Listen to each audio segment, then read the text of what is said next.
제가 역대상 말씀을 묵상을 하다가 거기에 그 성가대가 나와요.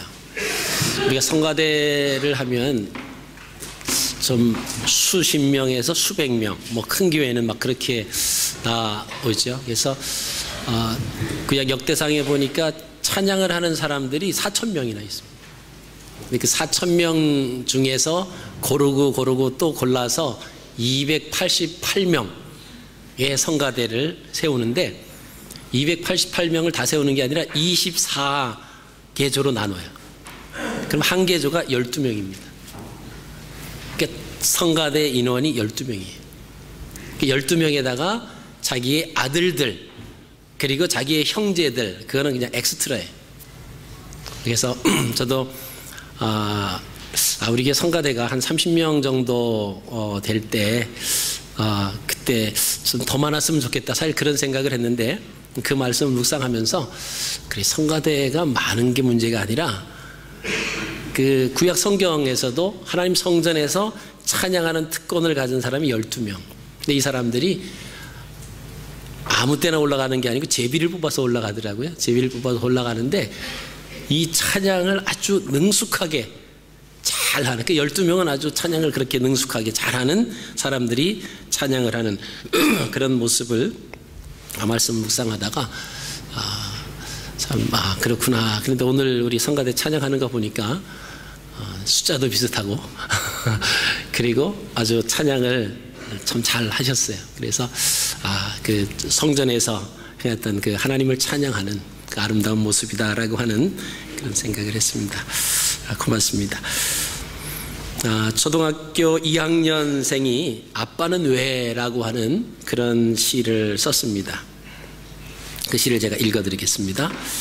엄마가 있어서 좋다, 나를 이뻐해 주어서. 냉장고가 있어서 좋다, 나에게 먹을 것을 주어서. 강아지가 있어서 좋다, 나랑 놀아 주어서. 그런데 아빠는 왜 있는지 모르겠다.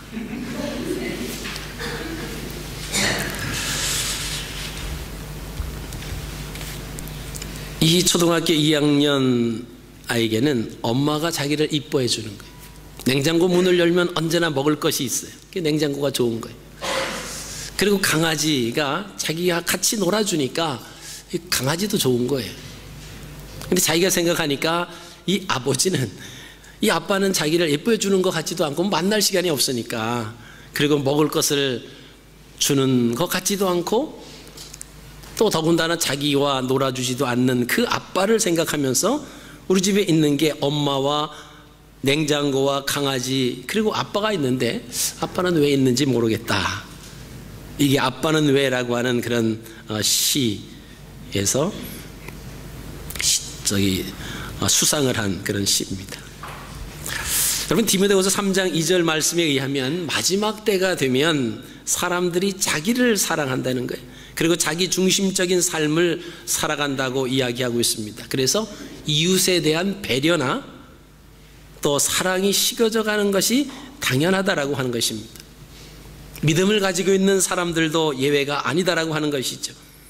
자신이 필요한 것이 있으면 교회를 찾습니다. 하나님을 부릅니다. 그러나 필요한 것이 없다고 생각이 되면 하나님을 찾지 않습니다. 더 이상 기도할 필요가 없다고 생각을 합니다. 왜? 부족한 것이 없기 때문에. 만약에 그렇다라고 하면 그런 모습은 무속 신앙인들과 다를 바가 하나도 없다라고 하는 것입니다. 오늘 살아가는 우리에게 모압 여인인 이 룻의 삶이 매우 큰 도전을 우리에게 던져다 줍니다. 그가 하나님을 사랑하며 이웃을 사랑하며 얻은 결과가 무엇인가를 오늘 본문을 통해서 함께 알아보기를 원합니다. 우리가 아시는 것처럼 룻은 모압 여인입니다. 그렇기 때문에 하나님을 모르는 나라의 백성이, 나오미가 흉년을 피해서 모압에 왔을 때 그의 집에 시집을 와서 그들로 통하여 하나님을 알게 되었고, 근데 그럼에도 불구하고 대대로 신앙생활을 해왔던 그 유다 가문의 사람보다 하나님을 더 사랑하고 더 의지하고 말씀대로 살려고 몸부림쳤던 그의 모습을 우리가 보시게 됩니다. 나오미 가정은 베들레헴에 불어닥친 흉년을 피하기 위해서 베들레헴에서 모압으로 이주를 합니다. 남편과 두 아들을 데리고 함께 이주를 합니다. 큰 아들은 말론, 모압에서 그곳 여인 룻과 결혼을 하고, 작은 아들은 기럧입니다. 역시 모압 여인 오르바와 혼인을 합니다. 근데 그들이 모압에 거한 지 10년쯤에 사건들이 일어납니다.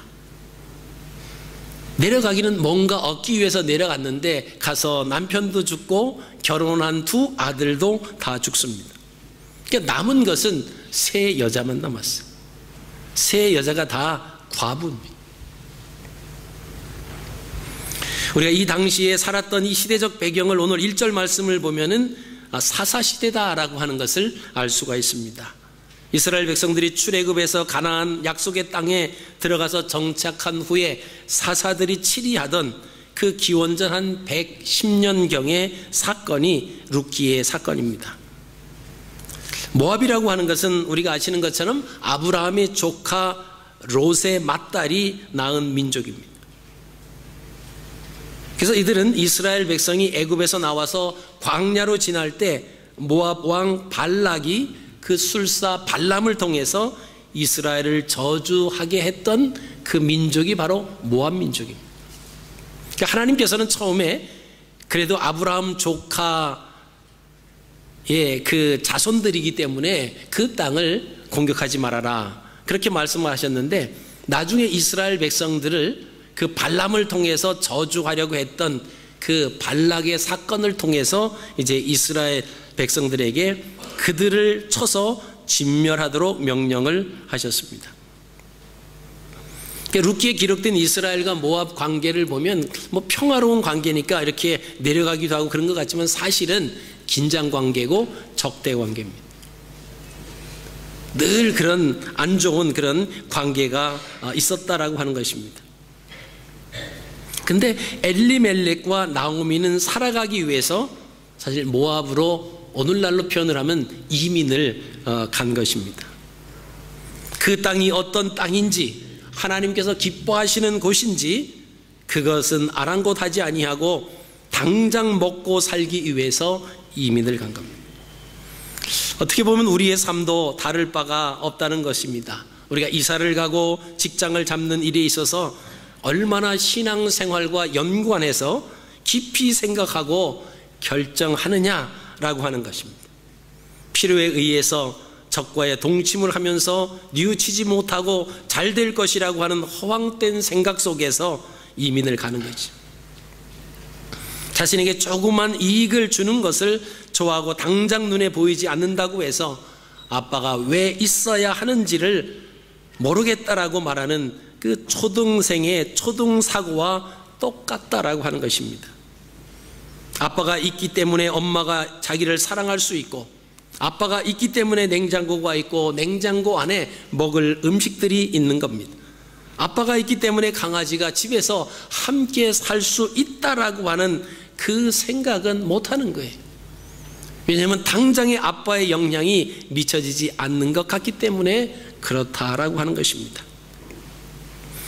당시 북의 사회에서 가정에 남자가 없다라고 하는 것은 삶의 소망이 끊어진 것과 같은 것이었습니다. 그래서 나오미는 궁핍함을 채우기 위해서 모압으로 갔는데 오히려 더 궁핍하게 되었다라고 하는 것을 우리가 오늘 본문 말씀을 통해서 보시게 됩니다. 이것이 말씀 밖에서 무엇인가 해결하려고 할 때 나타나는 결과로 우리에게 말씀해 주고 계십니다. 신앙인인 나오미도 이 사실을 뒤늦게 깨닫게 됩니다. 13절에 여호와의 손이 나를 치셨으므로 나는 너희로 인하여 더욱 마음이 아프도다. 나오미가 당한 궁핍은 하나님의 간섭이었다라고 하는 것을 나오미가 깨달았다라고 하는 것입니다. 그런데 어느 날 나오미는 모압 땅에서 복음을 듣습니다. 이 복된 소식을 듣는데 그게 뭐냐면 베들레헴에 먹을 양식이 풍족해졌다라고 하는 이야기를 듣습니다. 그래서 6절에 여호와께서 자기 백성을 돌보시사 그들에게 양식을 주셨다함을 듣고 이에 두 며느리와 함께 일어나 모압 지방에서 돌아오려 했다 그랬습니다.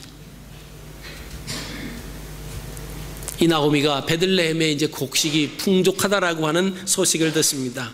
이것이 그에게는 복음이었고 이것이 그에게는 은혜였습니다. 베들레헴에 흉년이 들어 모압까지 왔는데 이주한 지 10년이 되었는데 이 베들레헴에 다시 곡식이 풍족했다라고 하는 이야기를 들을 때 이 나오미가 모압 지방에 머물러 있어야 할 이유는 하나도 없었다라고 하는 것입니다. 이곳까지 내려왔을 때 목적은 흉년을 피하기 위해서 왔습니다. 근데 이제 이곳에서 먹을 것이 없는 거예요. 남편도 죽었고 두 아들도 죽었습니다. 가정을 이끌어야 할 가장들이 다 죽고 난 이 상황 속에서 세 여자가 살아가기란 너무나 힘들었다라고 하는 것입니다. 어쩌면 우리는 이 모습을 보면서 이 나오미의 모습 속에서 우리 자신의 모습을 볼 수가 있습니다. 우리가 누구를 따라가느냐, 무엇을 보고 따라가느냐 하는 것이 얼마나 중요한가라고 하는 것을 우리로 하여금 깨닫게 하는 말씀입니다. 여러분, 이 가정의 가장이었던 엘리멜렉, 이 엘리멜렉의 이름의 뜻이 무엇이냐면 하나님은 나의 왕이시다 라고 하는 그런 의미를 가졌습니다. 그래서 엘리멜렉 하면 하나님은 나의 왕이시다.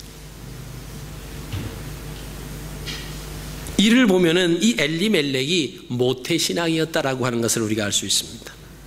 또 그의 부인 나오미는 하나님의 은혜를 입은 자라고 하는 뜻이 나오미라고 하는 뜻입니다. 이처럼 많은 은혜를 받은 나오미 가정은 말씀을 따라서 움직이지 않았습니다. 물질을 따라서 움직였고 환경을 따라서 움직였습니다. 물질을 따라서 환경을 따라 움직인 그들의 결과는 어떻게 나타났습니까? 오늘 21절의 나오미의 고백을 들으면 그 결과를 알 수가 있습니다. 내가 풍족하게 나갔더니 여호와께서 나에게 비게 돌아오게 하셨느니라. 여호와께서 나를 징벌하셨고 전능자가 나를 괴롭게 하셨거늘 너희가 어찌 나를 나오미라 부르느냐. 고향 땅에 돌아왔는데 사람들이 야 이제 나오미가 돌아왔다 그리고 막 환영을 해주는 그 상황에서 나오미가 21절에 그렇게 고백하는 겁니다.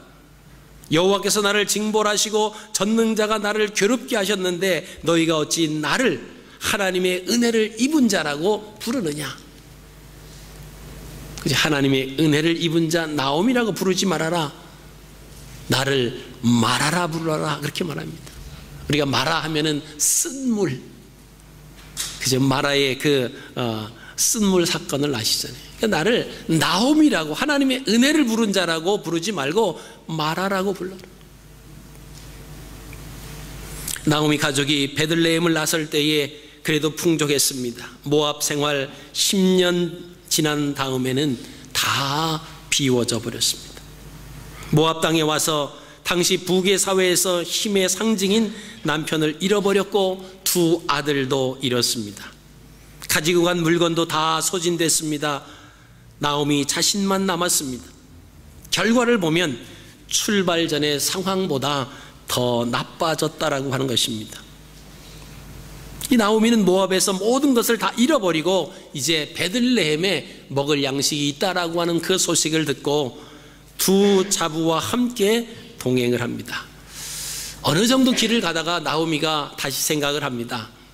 내가 이 두 젊은 며느리들을 내가 데리고 간들 책임질 수 있는 그런 상황도 안 되고 또 책임질 수도 없고 이 젊은 두 며느리들을 고생시킬 이유가 뭐가 있겠는가. 그래서 나오미가 입을 열어서 8절 9절에 이렇게 얘기를 합니다. 나오미가 두 며느리에게 이르되 너희는 각기 너희 어머니의 집으로 돌아가라. 너희가 죽은 자들과 나를 선대한 것 같이 여호와께서 너희를 선대하시기를 원하며 여호와께서 너희에게 허락하사 각기 남편의 집에서 위로를 받게 하시기를 원하노라 하고 그들에게 입맞춤에 그들이 소리를 높여 울었습니다. 이 나오미가 두 자부를 위해서 또 자신을 위해서 이쯤에서는 서로 헤어지는 것이 좋겠다, 그런 생각을 했습니다. 이 8절 9절에서 나오는 나오미의 세 가지의 생각을 우리가 발견을 해낼 수가 있습니다. 첫 번째는 너희는 각각 그 어머니의 집으로 돌아가라, 그렇게 말합니다. 너희는 각기 너희 어머니의 집으로 돌아가라. 그 당시 문화에서 아버지의 집으로 돌아가라 라고 하는 말은 혼인하지 말고 과부로 남아있으라라고 하는 뜻입니다. 이 경우는 유다가 자신의 며느리 다말에게 사용한 말입니다. 창세기 38장 11절에 유다가 그 며느리 다말에게 이르되 수절하고 내 아비 집에 있어서 내 아들 셀라가 장성하기를 기다리라 하니 셀라도 그 형들같이 죽을까 염려함이라. 다말이 가서 그 아비 집에 있으니라. 그 당시 아비 집에 가 있어라 라고 하면 그냥 기다리고 있어라, 결혼하지 말고. 근데 반대로 어머니의 집으로 돌아가라 라고 하는 그 말은 가서 혼인하라 라고 하는 뜻이 포함되어 있습니다. 나오미는 두 자부에게 어머니의 집으로, 너희 어머니의 집으로 돌아가라, 이 말은 이 두 자부가 모압에서 다시 혼인을 해서 행복하게 살기를 바라는 나오미의 마음이 표현됐다라고 하는 것입니다. 두 번째는 너희가 죽은 자와 나를 선대한 것 같이라고 그렇게 표현합니다. 여기서 말하는 죽은 자는 나오미의 남편과 두 아들을 말합니다. 여기서 선대했다라고 하는 것은 힘 없는 자가 힘 있는 자에게 도움을 받을 때 사용하는 용어입니다. 자, 그렇다라고 하면 나오미가 두 자부에게 도움을 준 것이 아니라 도리어 모압 땅에 내려와서 도움을 받으며 살았다라고 하는 것입니다. 죽은 자 남편에게도 또 두 아들들이 왔지만은 그때 살아 있을 때도 두 자부들이 도움을 줬고, 지금 남편과 두 아들이 죽은 다음에도 이 두 자부들의 도움을 받고 지금까지 살아오고 있다라고 하는 그런 표현이 여기에 숨겨져 있습니다. 이제 남편과 두 아들이 죽고 난 뒤에 아직도 도움을 받았지만은 그러나 이제는 더 같이 갈 필요가 없다라고 하는 그런 말입니다. 세 번째, 여호와께서 너희를 선대하시기를 원하며 여호와께서 너희로 각각 남편의 집에서 평안함을 얻게 하시기를 원하노라. 그러니까 나오미가 그동안 두 며느리의 도움을 받아서 지금까지 살아왔는데 그 은혜를 갚을 길이 없다라고 하는 것입니다. 그러니 하나님께서 너에게 다 갚아주시기를 원한다라고 축복 기도를 하는 겁니다. 나오미의 고백을 보면서 베들레헴을 떠나 모압으로 와서 얻은 것은 아무것도 없습니다. 오히려 가진 것조차 다 잃어버린, 정말 빈손 홀몸이 돼버린 나오미의 모습입니다. 나오미는 더 이상 두 며느리를 고생시키면 안 된다라고 하는 생각이 담겨져 있습니다. 베들레헴으로 돌아가더라도 생활이 보장된 것이 아니기 때문에 그렇습니다. 두 며느리는 시어머니의 만류에도 불구하고 시어머니를 따라가겠다고 이야기를 합니다. 더 이상 바라볼 수 있는 소망이 없지만, 고생되는 것은 짐작되지만 그래도 함께 가겠다고 이야기를 합니다. 이렇게 보면 두 며느리가 참 착한 며느리였어요. 나오미는 이 두 며느리를 더 이상 나 때문에 고생시킬 수 없다라고 이야기를 합니다. 11절부터 13절입니다. 나오미가 이르되 내 딸들아 돌아가라. 너희가 어찌 나와 함께 가려느냐? 내 태중에 너희의 남편들 아들들이 아직 있느냐? 내 딸들아 되돌아가라. 나는 늙었으니 남편을 두지 못할지라. 가령 내가 소망이 있다고 말한다든지 오늘 밤에 남편을 두어 아들들을 낳는다 하더라도 너희가 어찌 그들이 자라기를 기다리겠으며 어찌 남편 없이 지내겠다고 결심하겠느냐? 내 딸들아 그렇지 아니하니라. 여호와의 손이 나를 치셨으므로 나는 너희로 말미암아 더욱 마음이 아프도다. 이 나오미의 말 중에서 여호와의 손이 나를 치셨다라고 하는 말입니다. 그것은 오늘 이렇게 된 것은 하나님께서 그렇게 만들어 주셨고 개입하셨다라고 하는 그 생각을 나오미는 하고 있었습니다. 말씀의 울타리를 벗어난 결과였습니다. 그러니 너희들은 돌아가라. 벌을 받아도 내가 받겠다.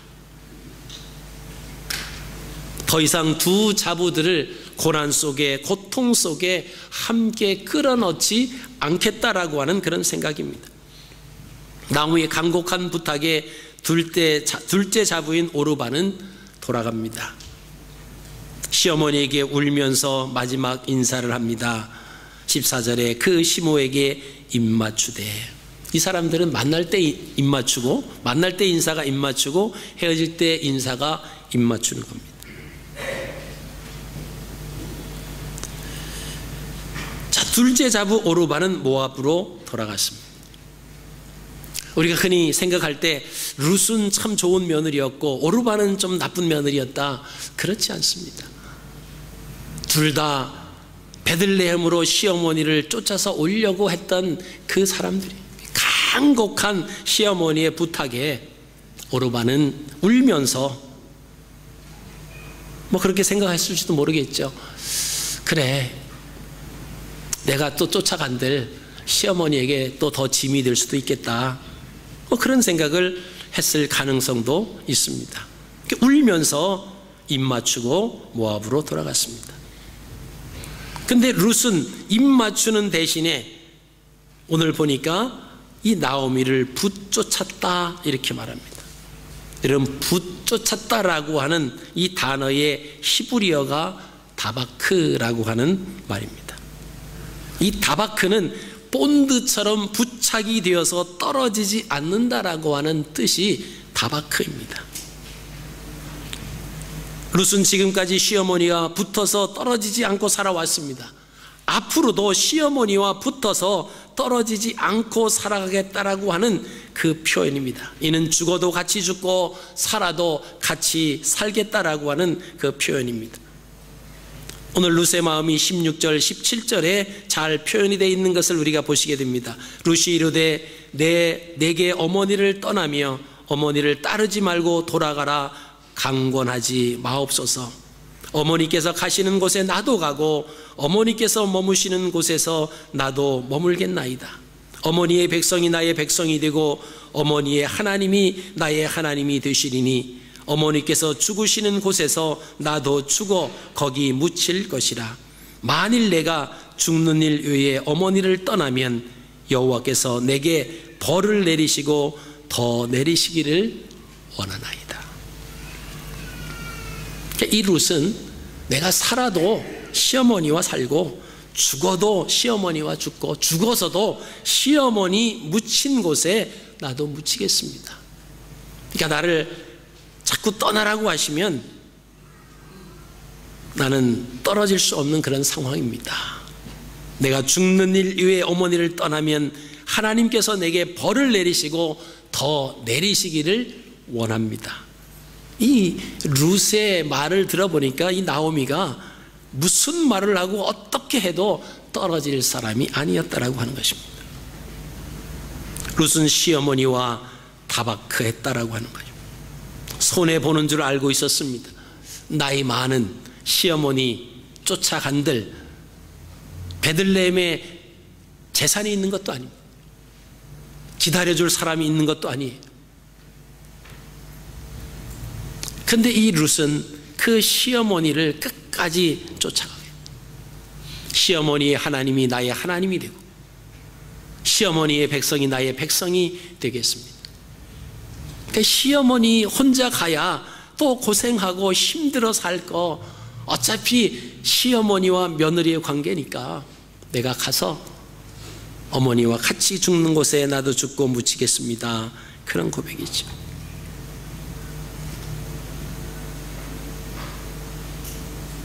나오미의 말대로 자신의 앞날에 더 이상 꿈이 없는 거예요. 소망이 없다라고 하는 것을 이 룻도 알았습니다. 그럼에도 불구하고 시어머니와 다바크하는 삶을 살겠습니다. 여러분, 우리가 이 상황을 보면서 우리가 도전을 받습니다. 나의 가족이 힘든 상황에 어떤 사람은 가족을 훌쩍 버리고 도망가서 자기 혼자 살려고 하는 사람도 있습니다. 교회가 힘든 상황에 훌쩍 교회를 버리는 사람도 있습니다. 내게 유익이 없다는 것을 알면서도, 고생이 된다는 것을 알면서도, 여러모로 손해가 있다라고 하는 것을 알면서도 타박하는 사람도 있습니다. 나는 신앙인이지만 내가 말할 수 없을 정도로 고난 중에 있을 때에 나는 하나님과 붙쫓아 있는가, 타박하고 있는가라고 하는 것입니다. 예수 믿는 자들의 삶이 믿지 않는 자들의 삶보다 더 못하다면 주님 보시기에 우리가 부끄러운 삶입니다. 모태신앙인 엘리멜렉과 그의 부인 나오미의 그 모습을 보면 환경이 어려움을 당할 때 그들은 하나님과 타박하지를 못했습니다. 다른 대상과 타박하는 거죠. 물질과 타박을 했고 환경과 타박을 했습니다. 이스라엘 백성들은 하나님이 주신 젖과 꿀이 흐르는 그 땅에서 떠나면은 안 됐습니다. 왜요? 그 땅이 하나님이 주신 땅이요, 그 땅에 머물러 있는 백성들이 하나님의 복을 받을 백성이기 때문에, 그리고 그 땅에 있는 백성의 왕이 누구냐? 하나님이십니다. 그러면 그 백성들이 되어지는 모든 것의 주권자가 총 책임을 져야 할 분이 누구냐? 하나님이시죠. 그래서 하나님만 붙잡고 하나님만 따라 살아야 되는데, 상황이 어렵다라고 하는 이유로 모압 지방으로 하나님을 훌쩍 버리고 베들레헴을 떠나서 모압으로 갔다라고 하는 것은 물질과 환경을 타박했다라고 하는 것입니다.